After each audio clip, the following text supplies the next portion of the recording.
Oh, gosh.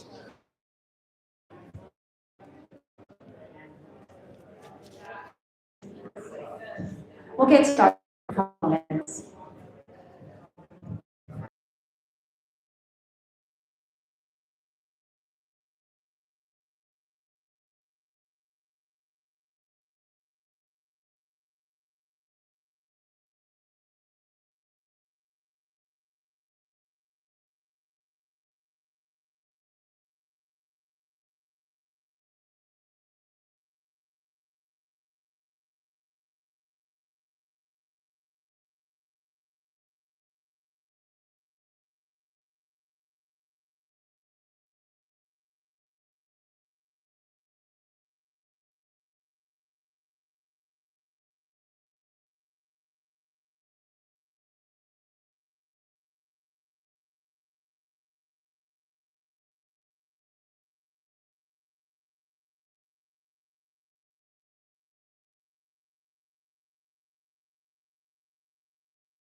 I know.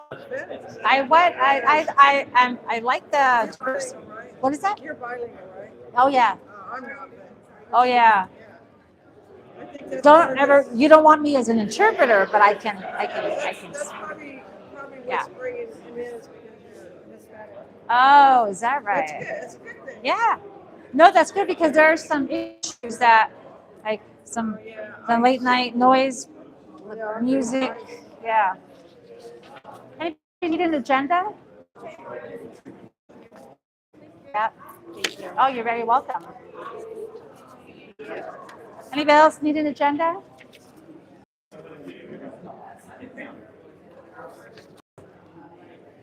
Jason?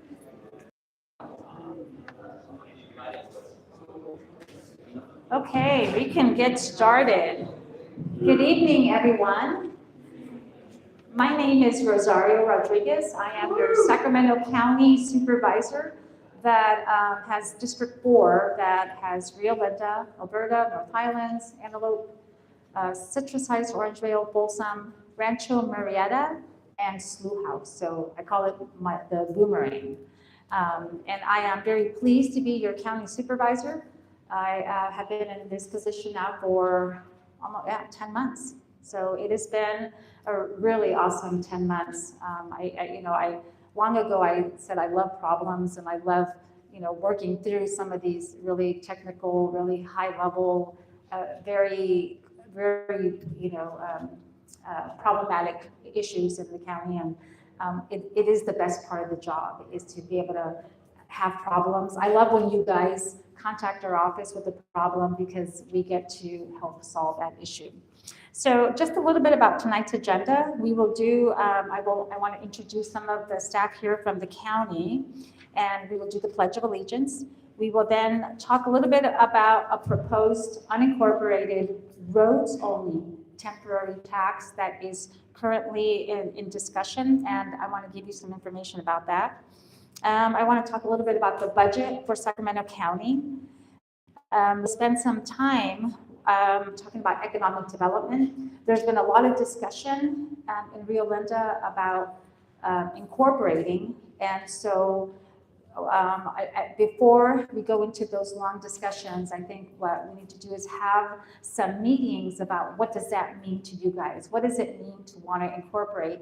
And basically, what issues are you trying to solve as you have these discussions about incorporating? Because incorporating is a very complicated and tough, and requires a lot of self-sustaining as a city. And so as you guys talk about some of those issues, I want to be able to help on my end and clarify what does it take to do that? What do you have to have as a city? And so that is something that I'm focusing on quite a bit in the next year is economic development in Rio Linda, because I hear a lot about we want to beautify, we want better roads, we want better, but just better lighting, better parks. And so I think if we can help solve some of those issues, I think we'll be on will make good progress. We'll have Deputy Pinkston come in and talk about homelessness and reducing some of the fireworks issues that we encountered. And then we will have a speaker here from 311, which is how you submit information to the county about problems you encounter. And then we will spend the last half an hour or however long talking about questions and answers or any issues that you encounter. We'll share a little bit with you about things that we encounter through our phone calls that come in. And so if we can just stand to do the Pledge of Allegiance, I would appreciate it. Okay, I pledge allegiance to the flag of the United States of America, to the republic for which it stands. Forrest is a special assistant to me and the office, and sometimes when you have issues, you call our office, you may talk to Forrest. In the back, Tam Khan. Tam has been with our office for about 6-7 months. And then Kelly Fry, who's in the back corner. Wave, Kelly. Kelly is with our economic development team at the county. And then we have Deputy Pinkston in the back. Wave, Deputy Pinkston. He is with the Sacramento County Sheriff's Department, and he will share some information about what he may be seeing on the issues of homelessness. And then Jason Taylor, our Sacramento County 311 office. And he will share a little bit about how to submit issues, where to submit them, how you can submit them, and all of those issues get tracked and get resolved. And so I thought that was really important. Okay, I'm going to go into the first topic that I want to talk about, and that is since I've taken office, even prior to before, there are two main issues that I've heard of. One is the issue surrounding homelessness. And I, as Deputy Pinkston comes up, I'll share a little bit about what we've been working on at the county and how serious we are taking this issue and ensuring that we are getting traction on some of it. But I'll go into detail because there's a lot involved in that. The other issue is roads. I hear in the unincorporated parts of the county, our roads are terrible. How do we get roads fixed? And the reality is that there isn't enough Measure A transportation money to go around and fix these roads. So, they work on the worst, they patch them up, the rain season comes in, and then the roads begin to crumble again. It just seems to be a constant issue that arises. And so I asked our county council about 2 or 3 months ago, what would it take and how much would it cost? Only roads. Some bridges for safety measures, because there are some safety measures, there are some bridges that need to be addressed more so in the safety. There was a 15-year-old that was killed 2 years ago in North Highlands, and so it was a young boy who was crossing the bridge from school to his home. And so we want to make sure that there are safety measures and that there are clear paths for people to walk across. But I asked our county council to do some research on that, and they came back to me about 2 weeks ago, 3 weeks ago actually. And at our last, not yesterday's, but 2 weeks ago, the board meeting, I did ask for the issue to be brought back for consideration and to see what it would take. What would it take to get a temporary sales tax to fixed roads only? And that issue will probably come up for discussion sometime in November. And the reason why I asked for that is because that is really the only way we're going to get roads fixed at a much deeper level. The county gets so much money from Measure A, and then it gets divided by each district, depending on the unincorporated roads that you have in comparison to the entire county. For example, I have District 4, I have 21% of unincorporated land. So, what do you call that? It's not vehicles, miles traveled. It's basically road miles. And so I would, if this were to pass, then funding would come in according to the percent that you have. My colleague, Rich Desmond, has 43% of unincorporated, so it would be divided basically on the percentage that you have. And right now, it's just for consideration. We're just gathering the data. It will be up to you guys to decide if this is something that you want for the unincorporated.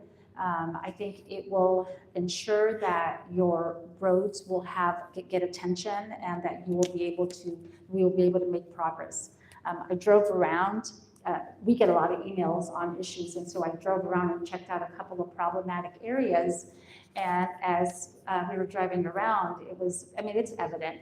You know when you're in an area that is unincorporated because the roads they're not very good. The way that they grade roads is by pavement condition index, PCI.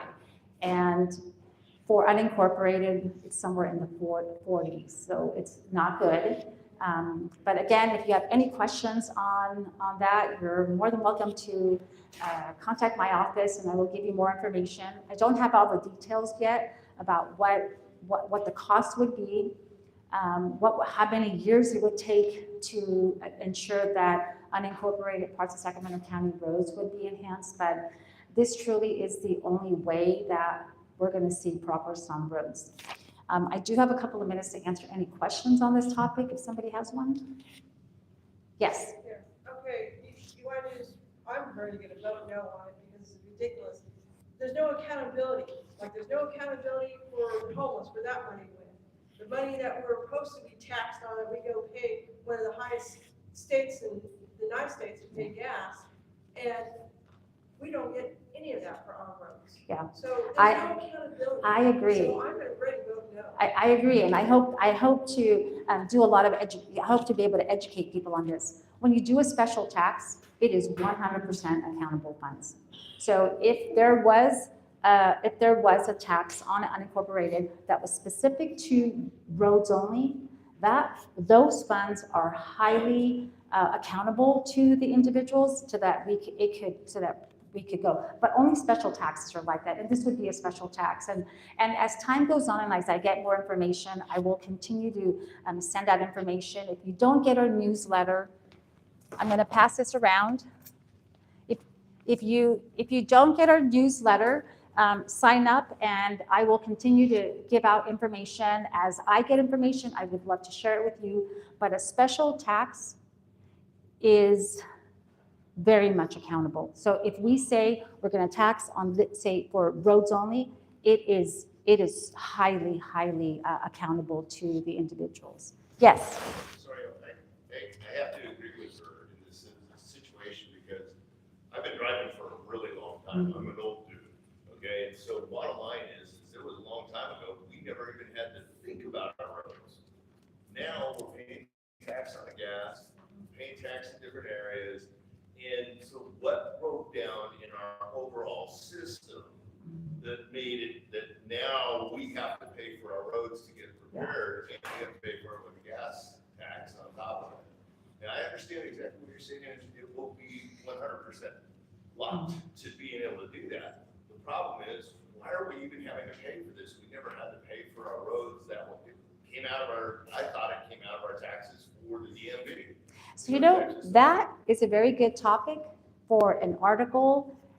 If we, can you take that question down? Okay, very good. And, you know, I would love to answer that one through an article. And so maybe we'll do that for this next month. Yeah, because there's a lot of information behind it. Yes, sir. So just to be clear, we're only going to get 21% of whatever tax you pay. The rest is going to go, not even 21%, right? So the rest is going to go to the other locations in our district, but your district will only get 21%. Right, because I'm only 21% of unincorporated Sacramento County. So it really is Rio Linda, Elverta, North Highlands, Antelope, Orangevale, Rancho Murieta. Those are the, Citrus Heights and Folsom are not included in this. So it would be 21%. And that would be on top of the Measure A and the gas tax money that comes our way. So, but I would love to really write a full article on that, because this is how, I mean, conversations we have here is how oftentimes become topics of conversation for our articles. But yeah, so right, 21%. Yes, Miss. How long is this going to take, and how much money is it going to cost? So I don't have all that information yet, because right now our county staff is doing they're doing the totaling of what it would take.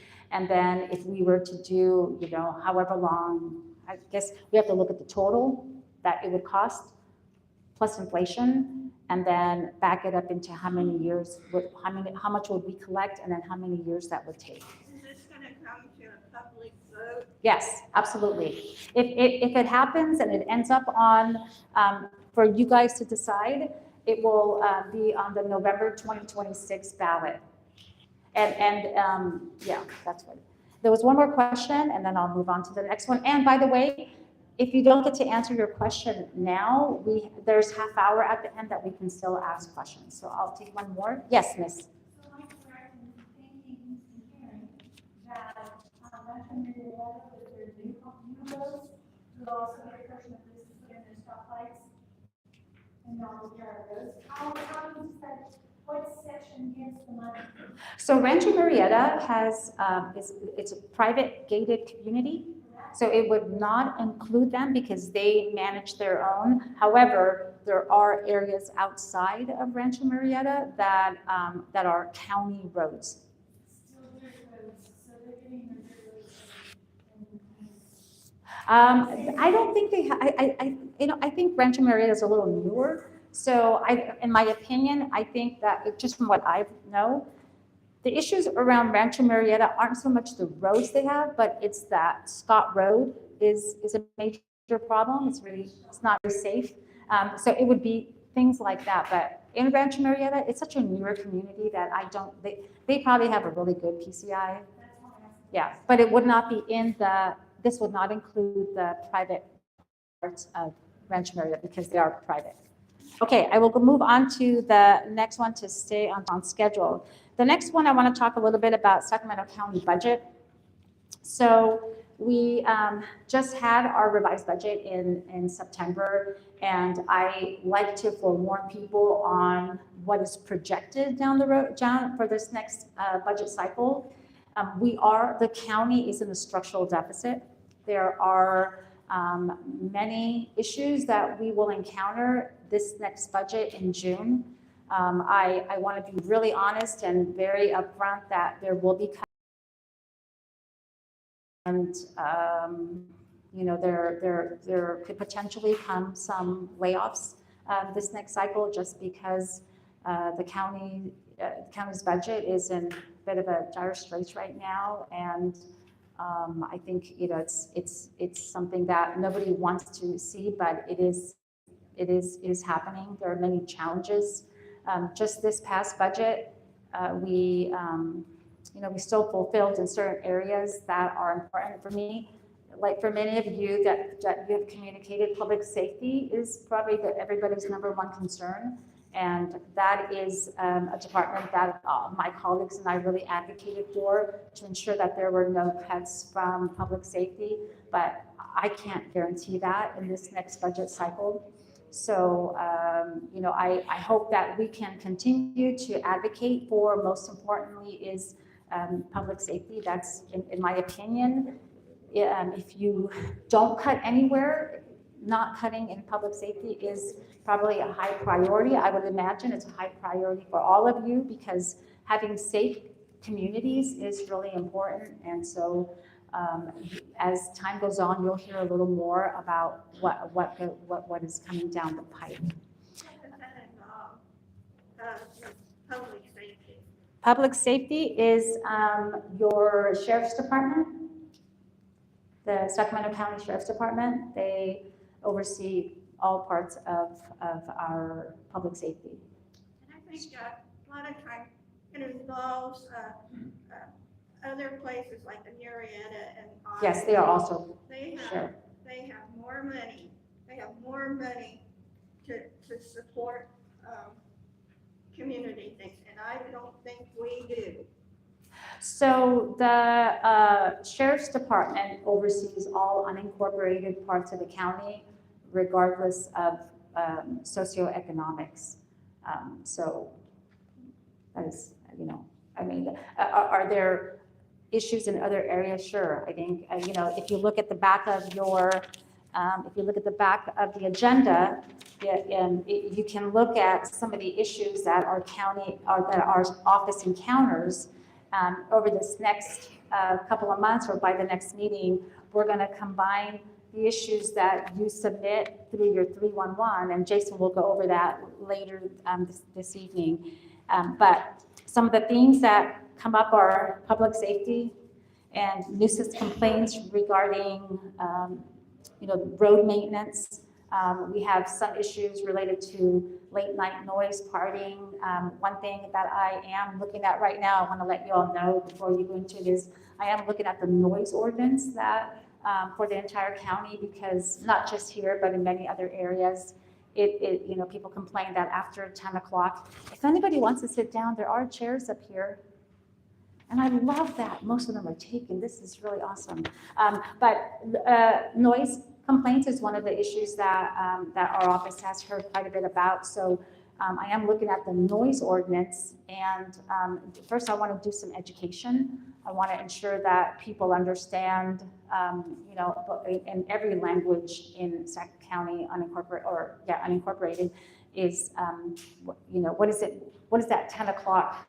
That 10 o'clock limit mean, and what has to happen? And so, you know, we're looking at potentially equipping our sheriff's department with decibel readers that will allow them to be able to go to a house and see where the reading is of the noise, so that it falls by 10 o'clock, it has to fall under a certain level.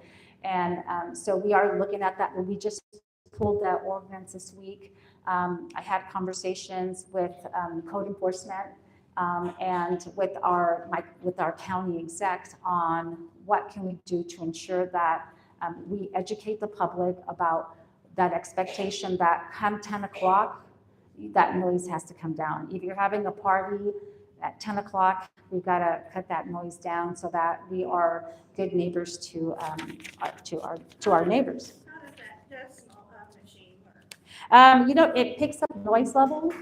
You know, I mean, sometimes when I drive and my music is too loud, my phone will tell me that the noise level is a little too high. So it's the same kind of a gadget. You put the reader, and it'll tell you where the noise level is. So it's good. I think it'll be. I think it'll create much more good. It'll be able to enhance the good neighbor policy. Okay, so I am now. We are right on time. I am going to hand it over to Kelly Fry. Kelly Fry is from our development team.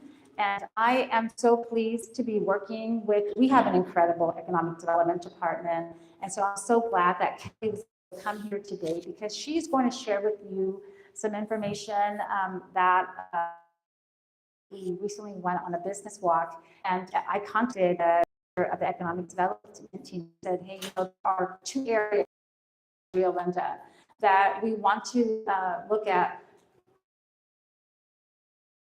to make these. Are there opportunities to attract really good, maybe potentially higher paying jobs? And so the first step that we took is we did a business walk, and Kelly will elaborate a little more. We can do better, but ideally is to first do this step, and then potentially, and is sit down with some of movers and shakers and get a little more feedback on what does it mean that when we say we want Rio Linda to be better, what does it mean and how can we help make that possible? So Kelly, I'm going to turn it over to you. Thank you so much. Thank you, Rosario. Thank you, Rio Linda Community, for being here tonight. It's an honor. My development specialist here for Sacramento County. And our primary focus, while we are supportive of our businesses countywide, the majority of our services are really honed in towards our unincorporated Sacramento County. That does include Rio Linda and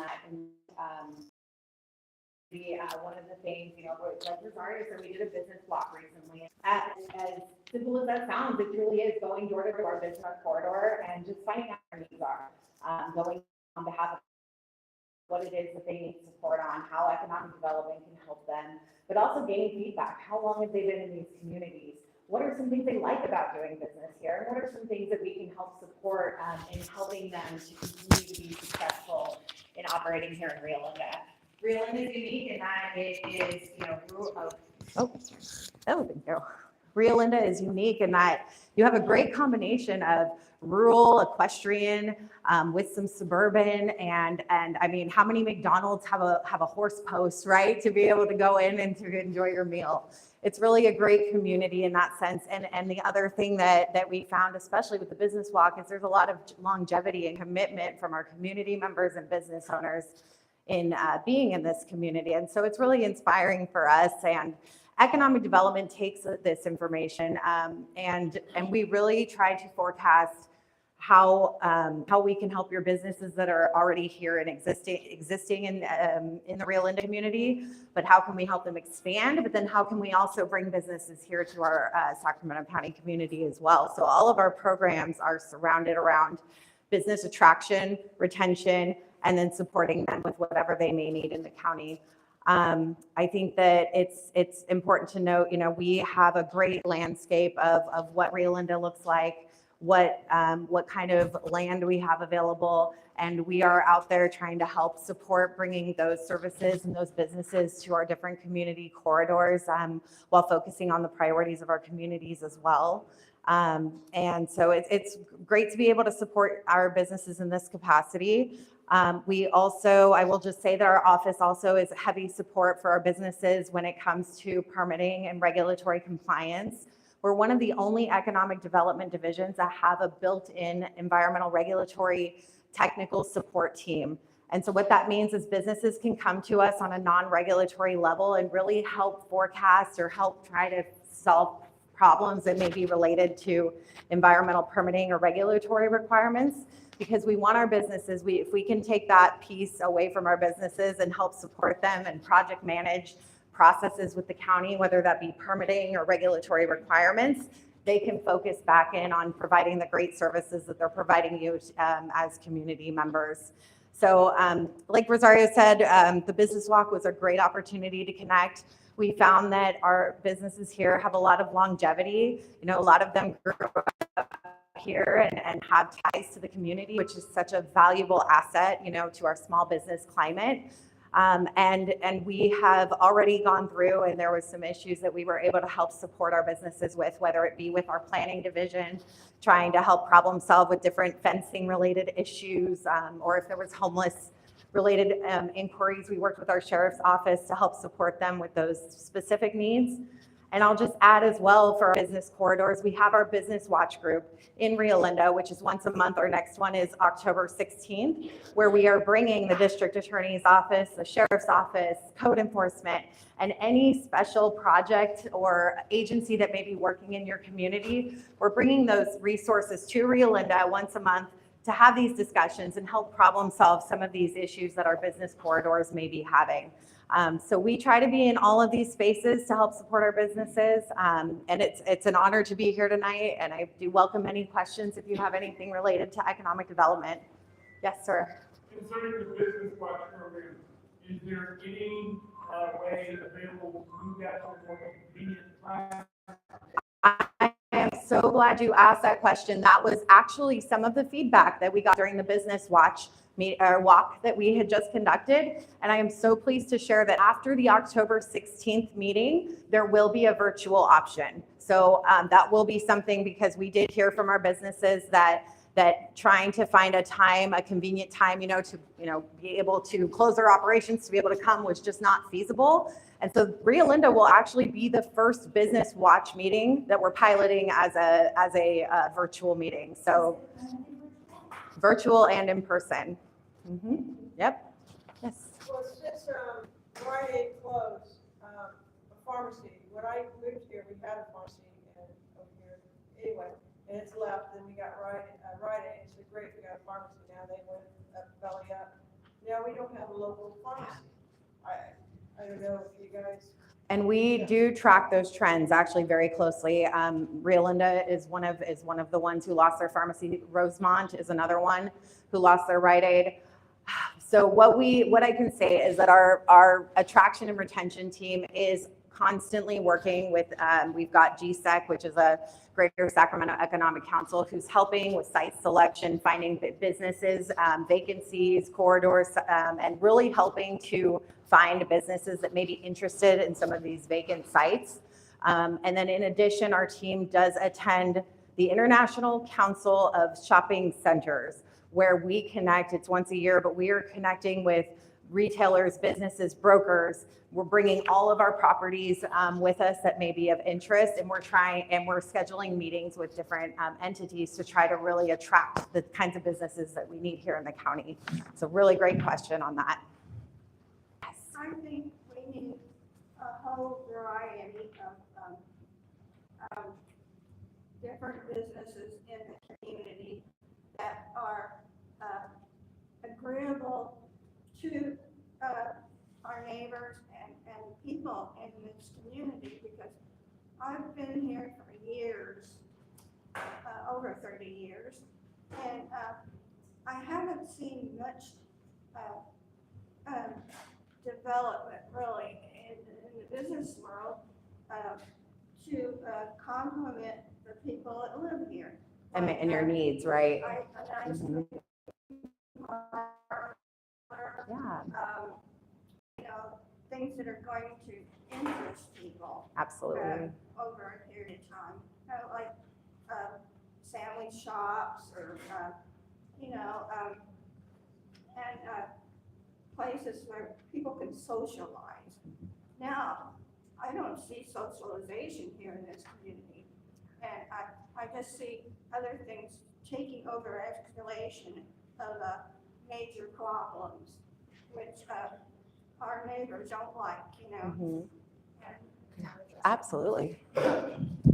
So I am in communication with your Chamber of Commerce folks, and Troy and I had dinner a couple of weeks ago, and we had a really good discussion about things that Rio Linda needs and wants, and how can we, in partnership with the Economic Development Team, help make that happen. Because I hear you, everybody wants to live in an area that is thriving, I get your issue. I was a Rite Aid customer in my city, and they're gone, and that really forced me to go to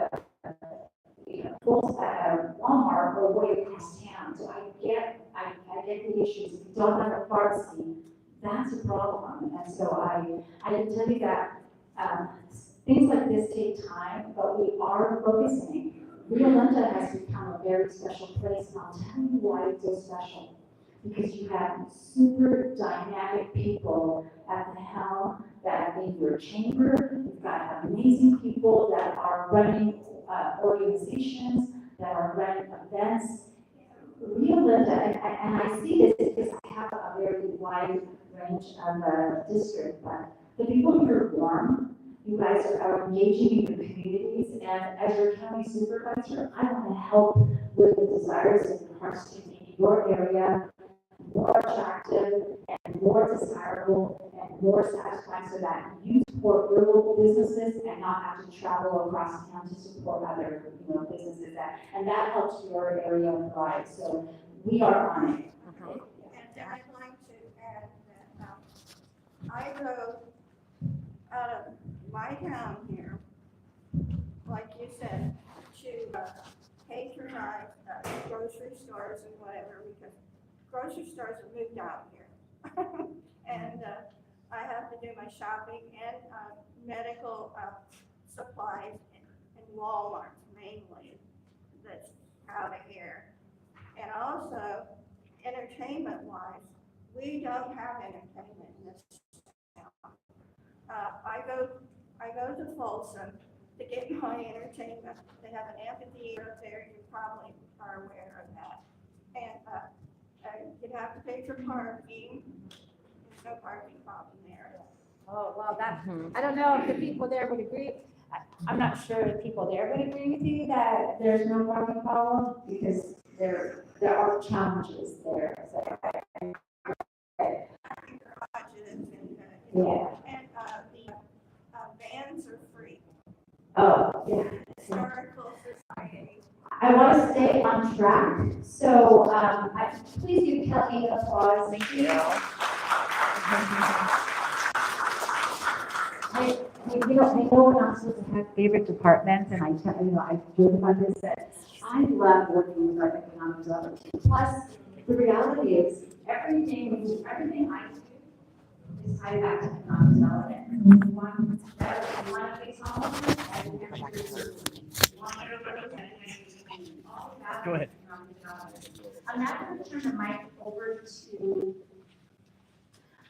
Deputy Pinkston. And Deputy Pinkston is going to give you.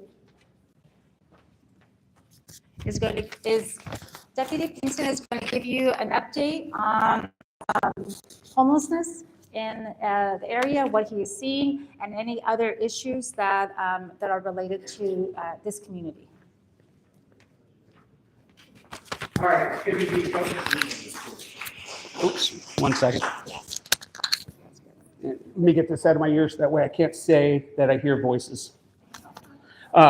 Deputy James Pinkston, Sacramento County Sheriff's Homeless Outreach Team. Been at this job now about 23 years. I'm the longest serving member of our HOT team as of right now. Most of my time has been directed toward our north area, which is everything north of the American River. A big majority of my time has been spent in our District 1, which includes Rio Linda. So I'm very familiar with the area around here. The homeless outreach team, we focus, it's almost a two-prong effort. We try to get folks connected to resources. We have direct connections to a couple of different programs that offer sheltering or other services for them. And then our other half is we focus on the actual law enforcement, the portions that affects your guys' neighborhoods directly. So lately, we've been doing a lot of enforcement, mainly because we have partnered with another entity at the Exodus Project, which has a residential navigator that goes and spends 2 or 3 days out of the week as a working inside our jail, meeting with arrestees that we have taken down there.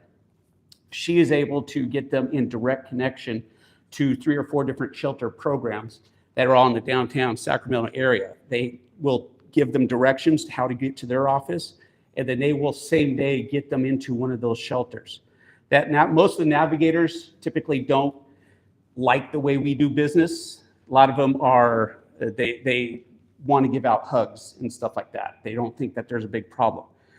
This program and its navigator, she was extremely grateful for those that we are holding accountable for their actions. We're arresting them for their drugs. We're arresting them for their warrants, for the theft, for the public blight that is being caused. She told me she has more going straight into programs from getting released out of the jail than she can get ever of meeting people out in the field. So it is a huge thing.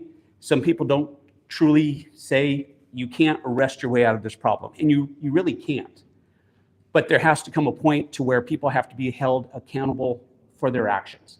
They cannot draw down the neighborhood because of their bad decisions. We've been passing out and doing resources and resources and resources for at least the past 5.5, 6, 7 years.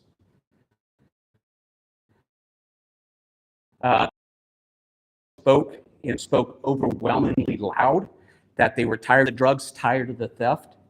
And so the voters approved Prop 36, okay, which allows us to make felony arrests on people on simple drug possession charges, which used to be felonies. Years ago, Prop 47 and 57 made those all misdemeanor crimes or even infractions. So the voters want those laws back. They want their communities back. And so that's our main focus, is to give the communities back to the people that deserve to have them. That's not to say that the homeless aren't part of that community, because they are. There are some right here in Rio Linda that have been in Rio Linda. They're still humans. They still deserve it fairly. And we do treat them fairly. We give them those opportunities. I had one guy that I should have taken to jail 3 times, 3 days in a row. Instead, I drove him to his treatment house where he had a bed to be. He had a program to be. He just chose not to be there. Instead of taking him to jail, I took him and walked him up to the front door, made sure he went in. Now, if I go back to the same spot tomorrow, yeah, he's going to go to jail. But that is our main focus, is to get people treatment, get them into services while making the communities better for you guys. I don't have a lot of time. I can take a couple of questions if you choose so. I just want to give you a thank you. A couple days ago, we had a homeless person trying to move in the house on our street. Within a call to the sheriff's department, they came out, they found the lady had multiple warrants against her. They arrested her. Unfortunately, her partner got away, but they were very good. They explained everything to us, and it was done within 45 minutes to an hour. I was impressed. Yay. Is your territory inclusive of Ascot just before the date that goes into common? So, Because there is a trailer here that over the last 10 days, now there is a trailer, 2 vehicles, sometimes 3, and they're dumping their mattresses, garbage, clothes. yep, very, very familiar with that area. That area of Ascot, just before the gates, the way the county line is right there, on the north side of the street, at the edge of the blacktop, going north is county. South of that top of that blacktop is all Sac City. One car is on the south side, the motorhome, and 2 cars are on the north side. I will go pay him a visit tomorrow. Anything on the north side of the street, we can help take care of, and we will. And how can we support the businesses that are having vandalism? I'm sorry, what? How can we support you with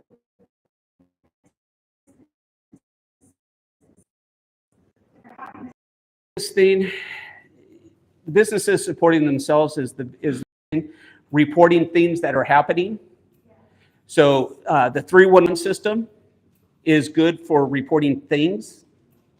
If you're reporting people, calling the sheriff's office, emailing to northhot@sacsheriff.com is great notification.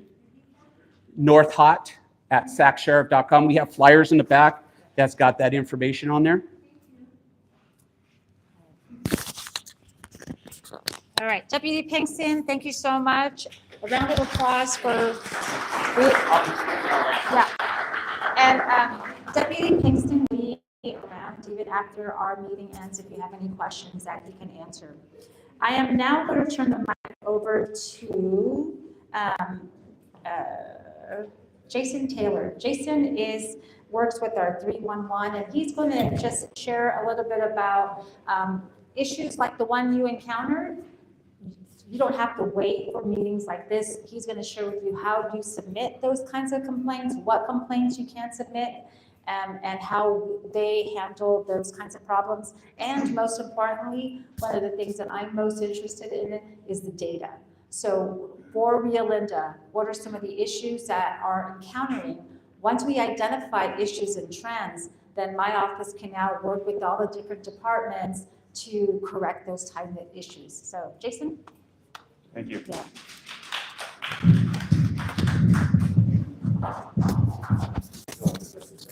Oh, I know. Good evening. How's everybody doing? Good. So my name is Jason Taylor. I am the Officer of 311 Operations for Sacramento County. So how many of you in here have used 311 in any capacity? That's awesome. I hope it's been a positive experience, but I'm going to talk about how we're going to make it a better one. How many of you know there's two 311s? There's a city 311 and a county 311. And oftentimes there is some confusion on who you're speaking to. If someone named Maria answers the phone, which is the digital assistant for the city, that is the city.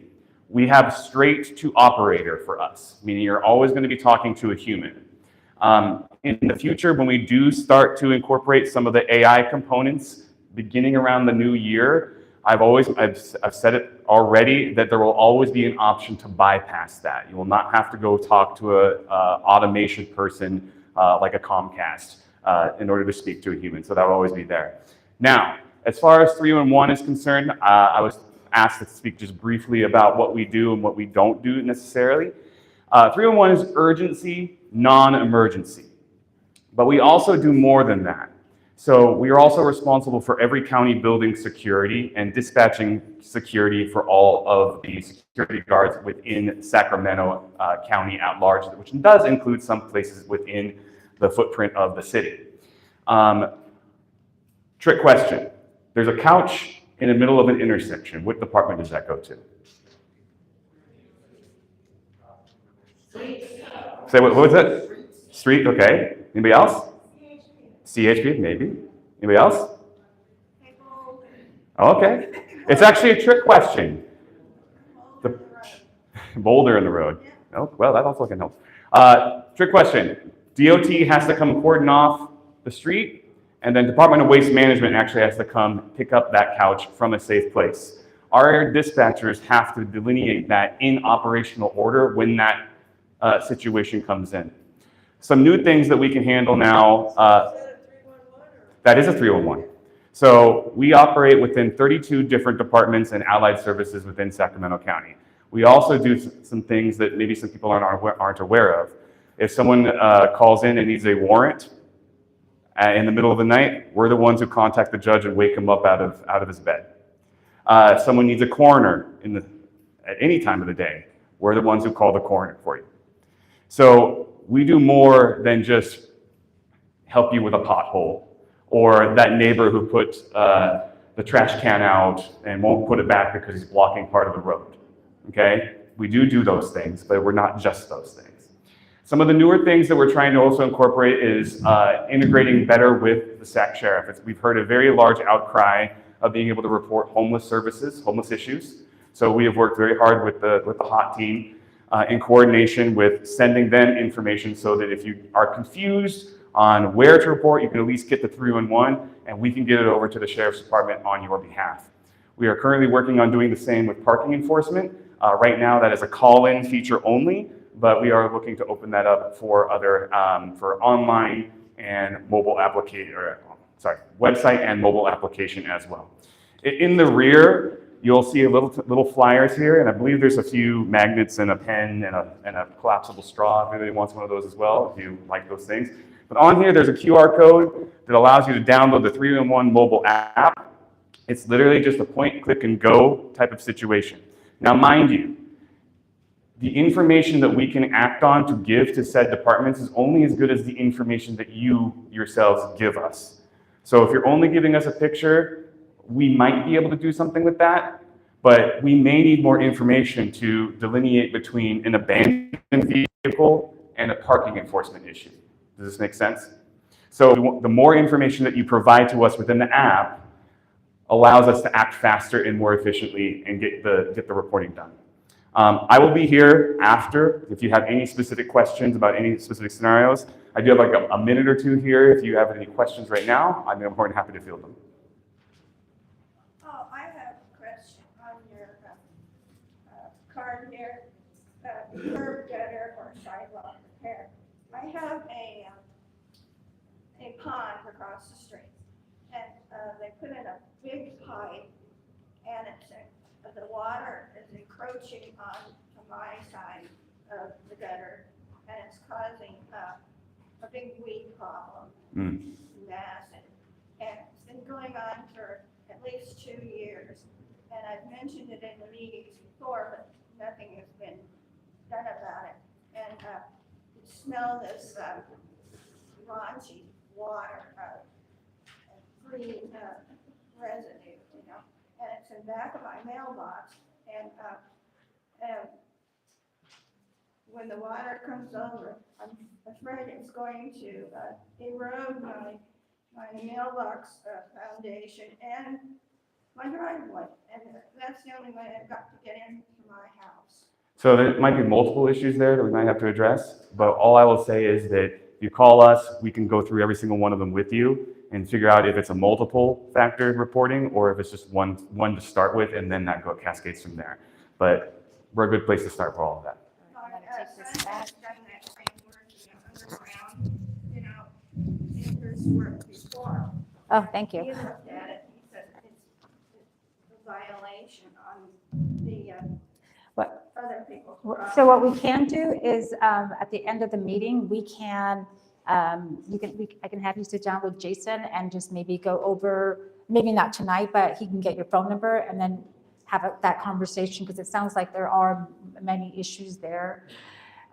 So that is it for presentations, but I want to make sure that you guys, Kelly just gave me, this is an economic development report on Rio Linda.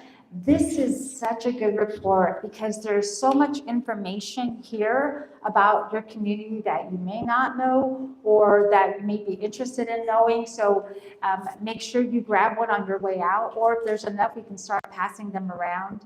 And if there's not enough, maybe one per couple. But take this report with you. There's a lot of good information here. And as we continue to partner with economic development and make changes and improvements, you will see this report be more enhanced. Okay, so now I'm going to leave it up to, I'm going to open the floor to you guys to share issues. I think we've talked about some of the hot topics that are coming out of Rio Linda. And so now I want to open it up to you guys to share or to raise some questions or concerns, and then we can help direct you to how to get it resolved. One thing we cannot do is take a long time to talk about particular issues. If you have an issue, help say the problem, and then we can help direct you to how to get that resolved. So John, I would start it out off with you.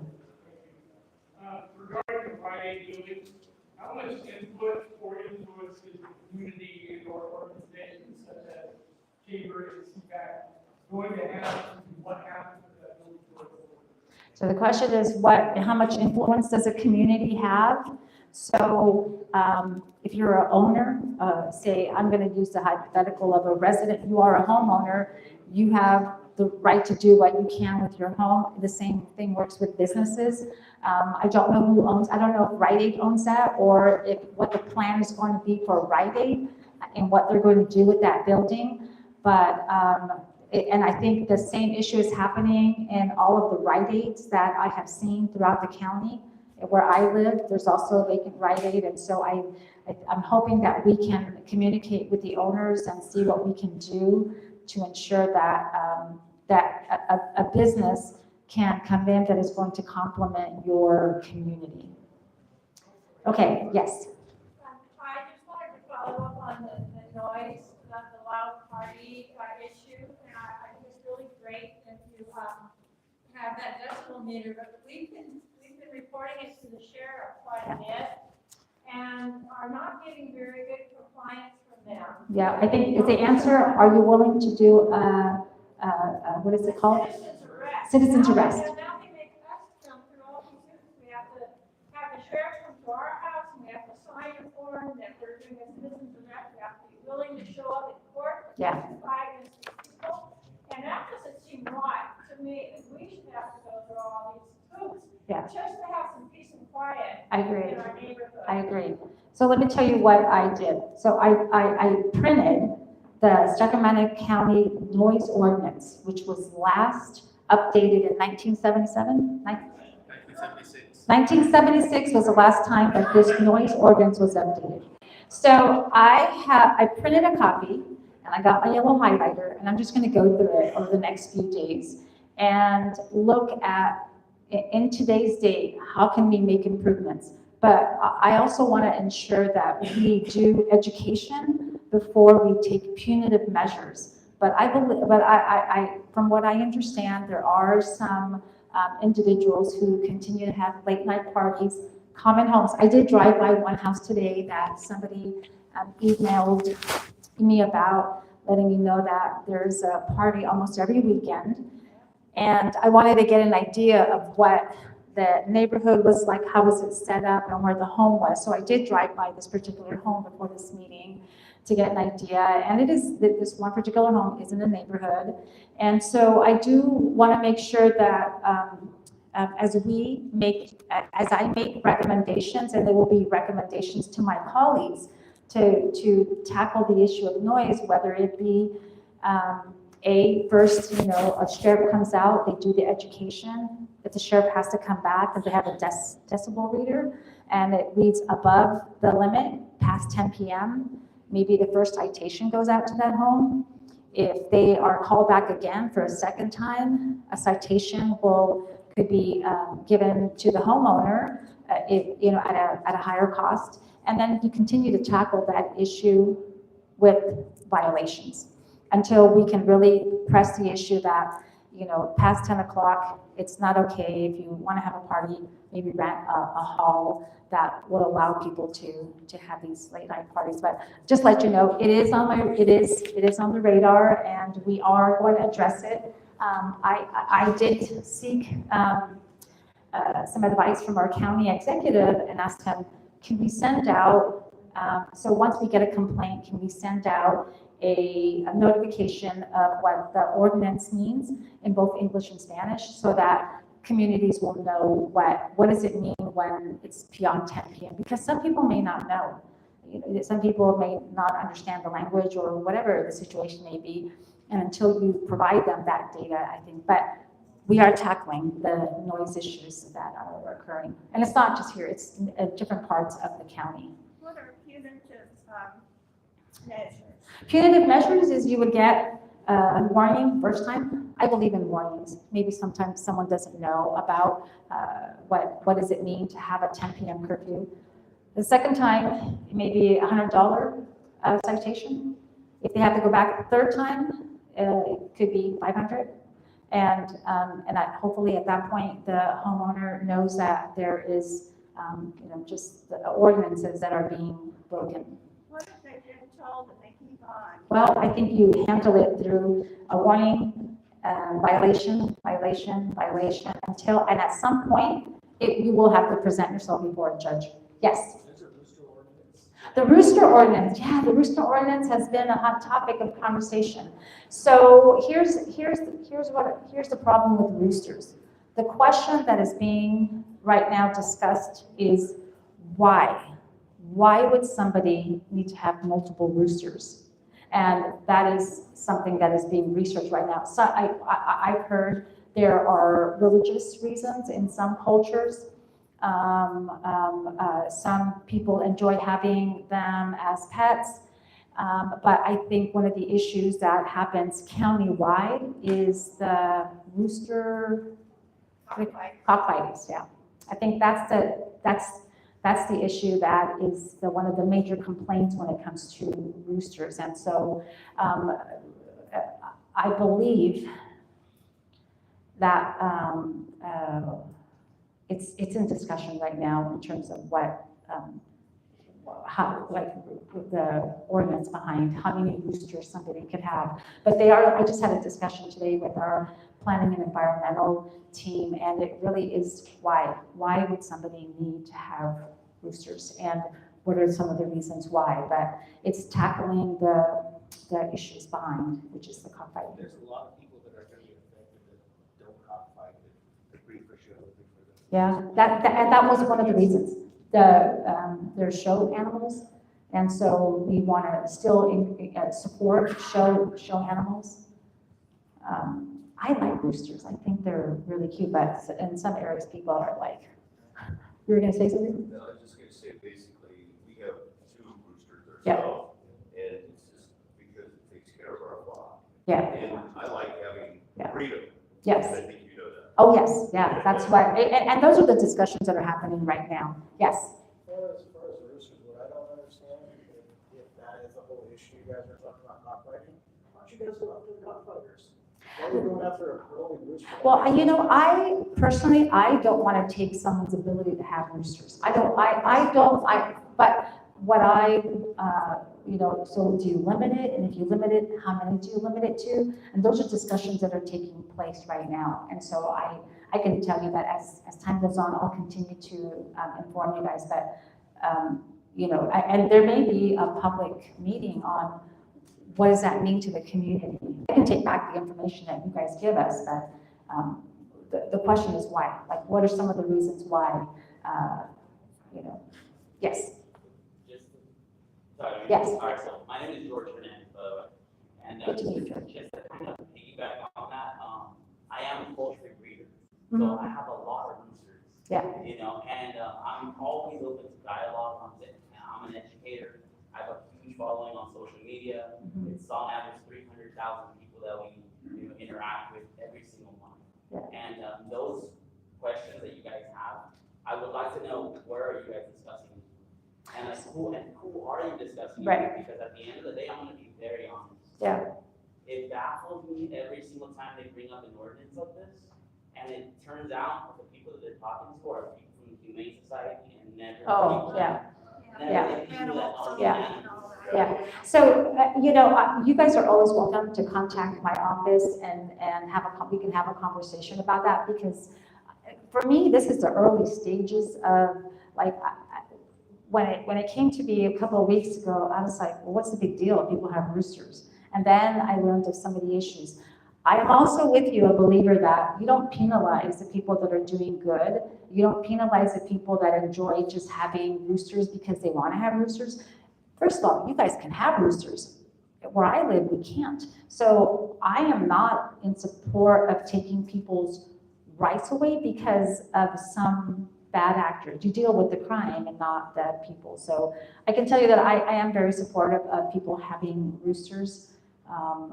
The question is, why would somebody need 100 roosters?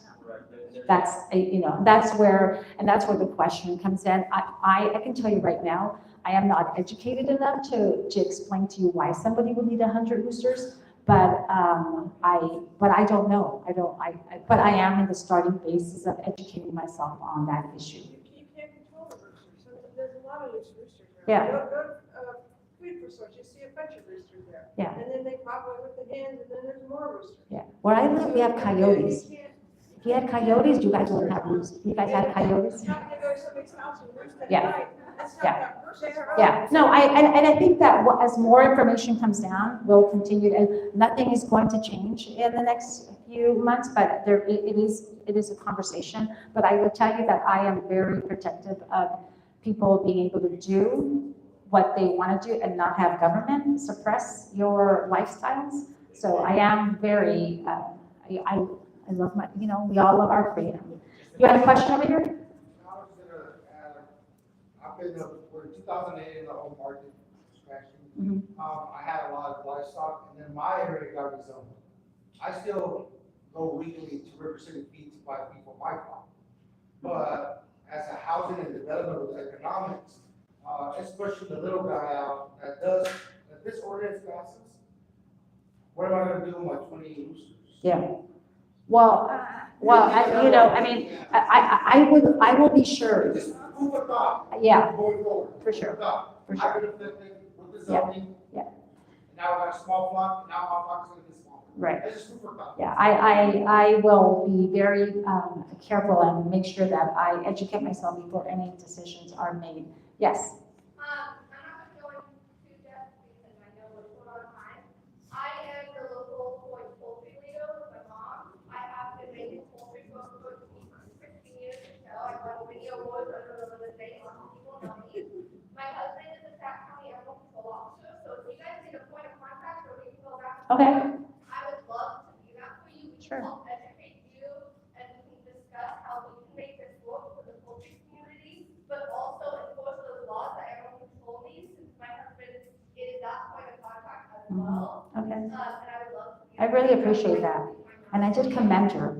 I said, we have young people here. I love when young people show up, get engaged. Everyone who's here for the poultry, raise your hand. That way she knows. Okay, yeah. Well, you know what? Okay, I'm gonna let you guys know that this item is gonna be on the agenda every meeting. Because I really enjoy having a large crowd. Yes. Oh, hold on a second. I can't hear. Hold on. I don't have a problem with the roosters, but I have a problem when it starts to go to sleep at 11:30 and I'm looking up by the people doing the donuts. The joke, yeah, you know, actually, yes, the road, the shows. Every day around 11:30, 11, I live on Oak, and I think it's at like my 8. Yeah. I'm a post office lady, and so by the time you call, they're already done at Right. 1. So can a cop just wait out there? So if you see a trend, Jason, where are you? So there seems to be car shows happening. Hold on, you good. There seems to be car shows happening around the same time, same location? Is that what you're saying? It's not a car show, it's like. No, not a car show, sorry, what do you call them? Sideshow, not a car show, sorry. Sideshow. Hold on, hold on, I can barely hear. I don't know how many people are gonna get up out of my. Yeah, cars and drive in. but there's a sideshow, It's not happening in front of my street or anything. but it's happening somewhere in your area. So would those get emailed to 311? No, we can relay it, that would borderline be a crime. Okay, So anything that has to do with criminal elements, immediately we shift to law enforcement, okay. because we're not focusing. So would she call the non-emergency line? Yes. Well, it depends, because like if they're doing donuts and stuff over there, and what have you, that could be a very big safety hazard, so that would actually be. I'm gonna let Officer Pinkston, come on up. I'll get to you guys, I'll get to you. Just a little bit on the sideshow stuff. Typically, that's gonna fall under CHP purview. They're probably starting to pop up back in this area right now because they shut down the chronic sideshow that was going on at Elkhorn and Watt on private property. So they recently shut that avenue down for them to do it there behind gates. So now they're back to coming back into their old stomping grounds or place like that. So if the sideshows are happening, CHP considers that an emergency because they are extremely dangerous. So that could be a 911 call. And if you're calling from your cell phones, typically those calls get relayed most of the time to CHP as the primary responder. They will relay the information also to the sheriff's office. If we have enough officers available to respond to it, then we will assist them as well. But usually the sideshows will fall under CHP's. Yeah, I know there was the one over here on M where they did the fire, Right, right. And, I called and they said, oh yeah, we got lots of calls from all the neighbors, so I was like, glad to hear that. And then they were all like waiting on the Yep. line and they got. So when you have those sideshows, go ahead, you can call 911, especially if you have particular information, you know where it's at. Because a lot of people, it just happen to get a lot of calls of, I hear them in the area. But the thing that sucks is like by the time I call. It does, and they do It's that okay. intentionally, that is part of their game plan. So a lot of these things, they're well planned out. They just don't invite us. So we don't have, they all have these different apps that they talk to each other on. And so they have they usually have a meetup. They have their schedule of where they're gonna be. They go to here, then they pack up, they go somewhere else. And that's to throw off law enforcement, so that way we can't track their things. So we do have, CHP does have people that are working behind the scenes to try to get into those realms. So those are all special investigations, but that's their purview, that's what they do. So give them that information, especially if it is on every Tuesday night at 10:30 p.m. You can start hearing the tire squeal. Give that information to CHP, and then they will tackle that. They will send their pop units. They will have a game plan set in place. How do we contact CHP? So most of the time you're going to hear it, it's going to be 911. Yeah, so 911, precious. All right, I'm gonna, sir, you have your hand up? Wait, hold on one second. Yes, ma'am. When I was a little kid, I remember I played soccer. Competed. They didn't have to graduate to low ride. Then they shut down the cruising season. So now my way of keeping busy is chickens. Yeah. There's all these standards, multiple standards. So if you want to make these chickens perfect, or to be able to enter these, what it shows, you have to have multiple ways of, like, let's say, these particular chickens, this color, this breast color, this legs, Mhm. these tails. I've taken these chickens to, my friend of mine took one of my chickens to the state fair. He won. Mhm. All I need is something to keep my mental health right. Yeah, no, I'm with you. I'm with you, and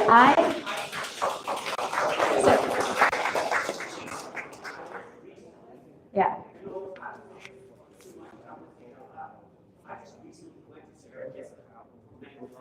Yeah. And people don't understand, these chickens are part of us. Yeah. It's not like, you know, my life is this. It's just, it's grows on. Yeah, you know,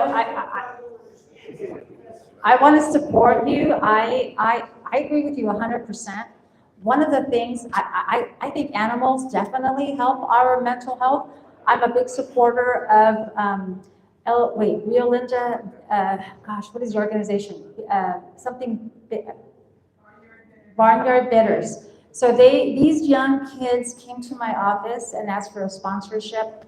We sponsored their event, and then I turned, so they invited me to the county fair, and they were able to, they show their animals, and then they send them for auction.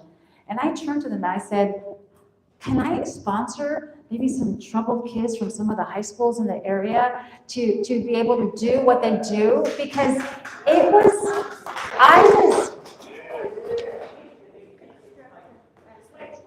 yeah, I agree. Yeah. Yeah. So I gotta tell you, if there is an issue, first go to the Sacramento County and look at the ordinance. What does the ordinance say? If you find that the ordinance can be improved or enhanced or edited, contact my office. I love to look at things that could be done better, but oftentimes this is your county. These are your ordinances. You have so much ability to be able to make changes for your communities, and I encourage you to really get involved and engaged. I'll tell you, I'm leaving here really encouraged by the number of people here, and this is how you influence government, is by showing up and advocating for what you value in your communities, because we don't always understand the issue. So I encourage you that. Sir, you had your hand up. Yes, so my name is Julio. I'm the fee store owner in Sacramento County. I'm sorry, what is it? I'm the fee store owner in Sacramento. Fee store owner, okay. Yes, I'm here to represent my poultry family. All right. First of all, when we talk about culture, when earlier you mentioned that, the spiritual religious Yes. practices, how much chicken we eat, I was the one that opposed it. Okay. Because our home community, at least in our area, spiritual practice, we use at least 95% of the time it has to Yeah. on our practice. I was the one that went to county and talked to them too. Okay. Same time we postpone. We can learn more about that as, we get in touch with each other. Now, again, like I say, now when it comes to that part, is the spiritual, it's more like the freedom of religion, right? Yeah. For our First Amendment, one of the things I told the team in county before, you don't want to touch that. You're gonna put yourself in a lot of water, number one. And now number two is that as a peace store myself, and earlier you guys talked about business bringing into the community, right? I see that there's a lot of benefit in terms of money moving, helping the community, making purchases and paying taxes, and people like, you know, having farms or poultry, they go to Home Depot, right? They buy supplies and stuff, so it really helps the community. So I would definitely, you know, encourage you to Thank you. be on our side. Yeah. Well, I'm so glad. So I thank you for coming because it was the Hmong community that has a spiritual component to poultry. So I thank you. And actually, I made a note to myself to understand that I will take it. All right, let me continue on. We have 11 minutes left. Sir, in the back. So I just got an email back from the today about the repaving that was recently done, and they didn't do the full width of the roads. And so DOT's response back was, well, this was done under this maintenance, we didn't have enough money for full width overlay. And my concern with that is kind of twofold to minimum. Are you on Manor? Sorry. Are you on Manor? MANOR? Okay. So the first concern is those roads are now the normal, and they're not going to be fully overlaid for years because they just did this, you know, semi. Two, it's now created different levels of height on the road, and so you got the road, then you have the old road, and it's a slope, right? Then you have the shoulder road. So those are the walking hazards for the streets that don't have sidewalks. So If you take the agenda at the very top right, Supervisor Rodriguez at saccounty.gov, if you can take photos and explain the issue, email it to us, then we will immediately have a meeting with DOT and figure out what happened and what is the plan to make corrections. So I would love to hear from you on that. Okay, yes. Hello. I wanted to thank you so much for your help on the Manor and on Second Street. It was similar to what was going on last evening, due to the sewer project over there. So thank you so much. Without you, that would not happen. Oh, you're welcome. Thank you. I appreciate it. I'm actually really serious when I say I love problems, and you could never give us a problem that we won't try to resolve or fix, and it does increase our adrenaline too on that. Yes, Miss. I just have a question for Jason Tyler. Who do I call for cars that are sitting on jacks months and months and months along the sidewalks? And some of the jacks are pretty precarious where kids knock that stuff over, and it's been sitting like on M Street, the Sun Acer. They've got spider webs on them, and So, no one's doing anything with them. Who do I call? well, you call us first, but we have to make a determination of whether it is a code enforcement, and luckily, right behind you, we actually have some code enforcement officers that make that determination when they go see it. If they decide that it's not, or for example, if something is owned by a property owner or it's parked in front of, then that becomes a property enforcement, and has to go down a different chain.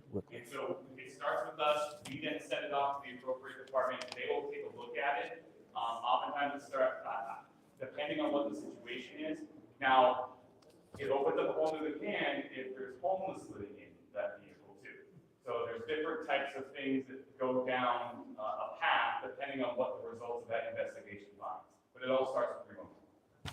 Okay. Stacy. Yeah, and I just want to remind everyone, I mean, Supervisor Rodriguez and super supportive of our business watch meetings.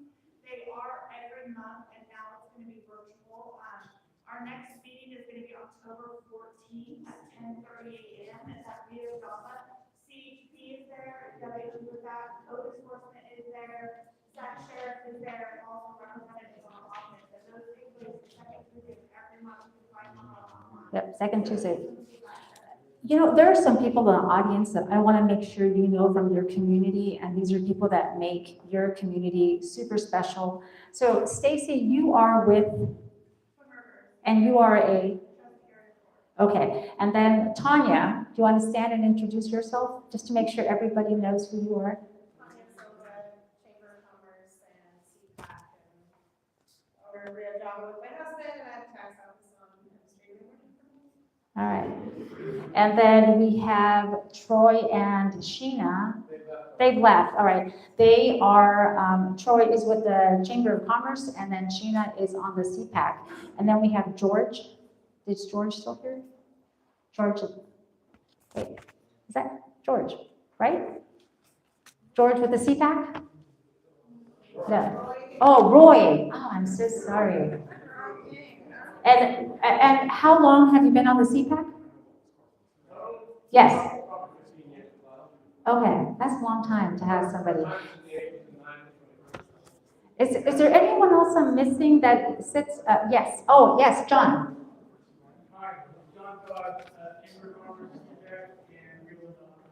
Yeah, all right, thanks, John. So these are people who are your movers and shakers. I have constant communication with them, and it is just, it's what makes your community really neat. Okay, we have 6 minutes. Are there any other questions? Yes, sir.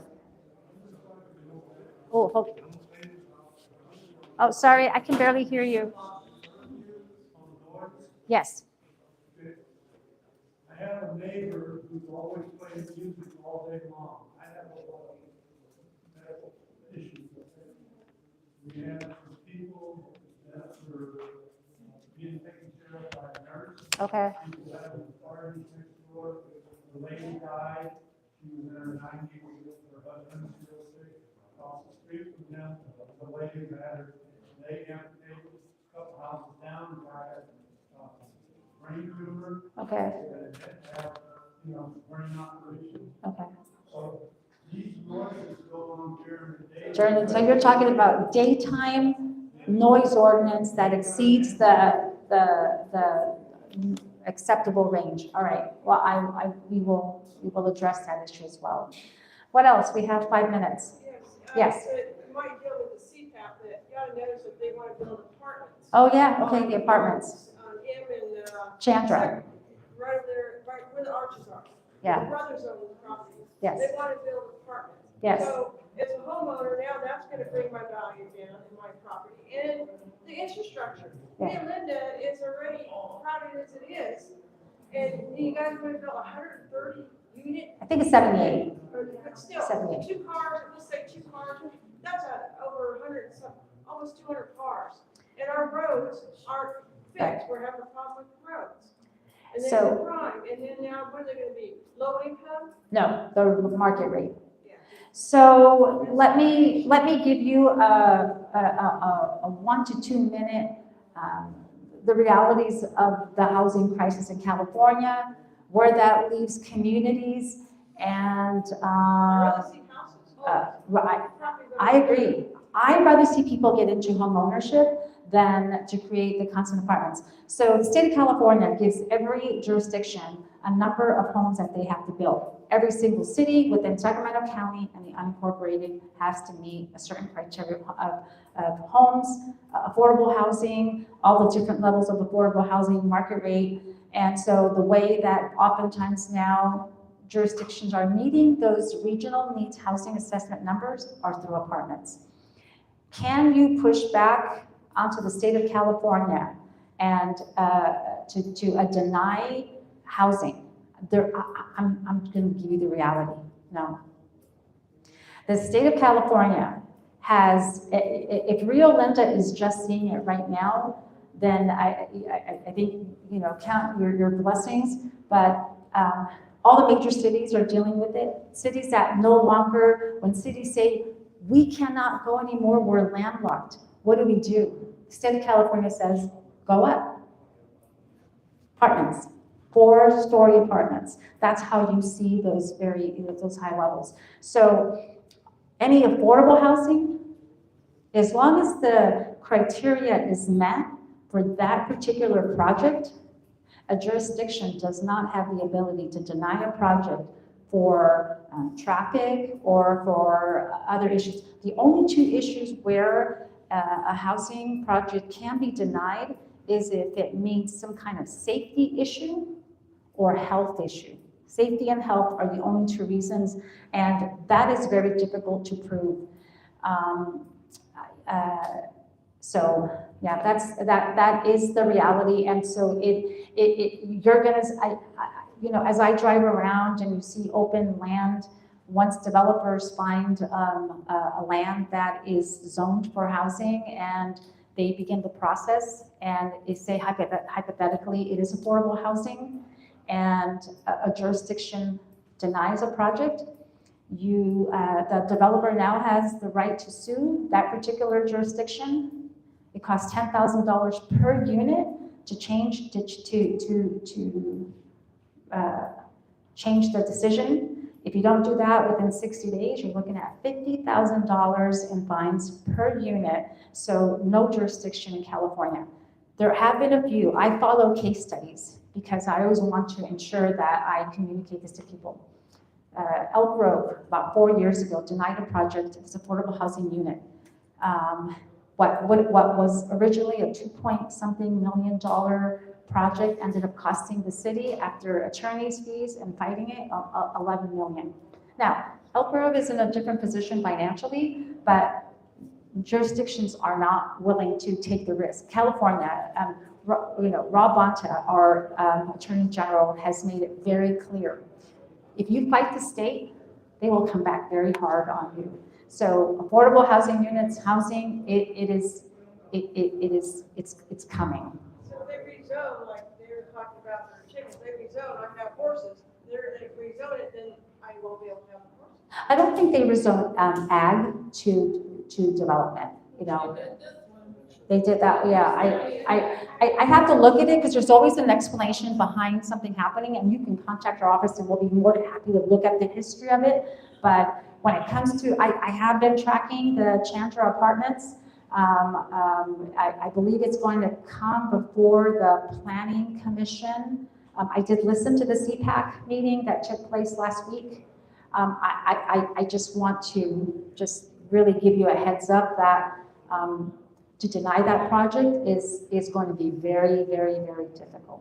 Couldn't they at least put some restrictions on it that would be more conducive to the neighborhood? You know, because it's going to come to the Board of Supervisors, I imagine. I don't know the full details of it. I didn't get to look at the staff report, so I don't want to say something that's out of line. But until I look at the staff report is where I can really to get a better understanding of the project. But I imagine it's going to go to the Planning Commission, and then depending on what the Planning Commission does, then it'll come to the Board of Supervisors for approval, or whether it moves forward or not. Yes, sir. So for that particular project, back in 2006, it was rezoned as 2 parcels. One was ag, one was M1. And part of the 2 of the conditions of approval that the new owner is seeking to remove, it was rezoned on these conditions that they're not going to take away. It was rezoned to residential? Yeah. Yeah, so let me tell you what the state of California does. Part of their regional needs housing assessment is that they will take every jurisdiction has to prove that they have enough land zoned for housing. So I'm not surprised this was it was ag and it got rezoned residential. And the reason why they did that is because in the event that they're looking for residential zoning. And so I'm not surprised that happened. Yeah, so part of it was, it was going to be rezoned anyway, as part of the county, what they were doing. But this particular thing, because the owner at the time had a development proposal, they tied it to it, which the planning generally said is not normal.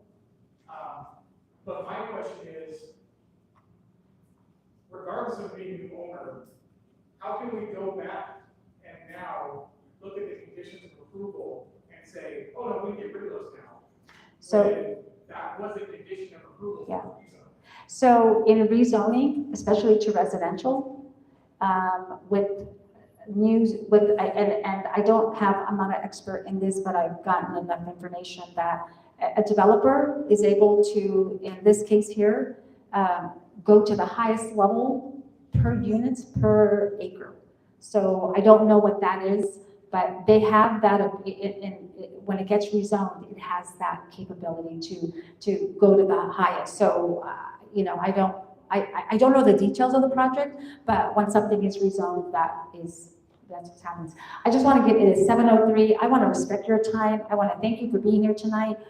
A few of us will be here for a little while longer if there's a question that you have and you want to know how to resolve it. But I do want to thank you for coming out tonight, and we will see you guys at the beginning of next year. But again, if there are any issues, contact our office and we'll be more than happy to have a discussion.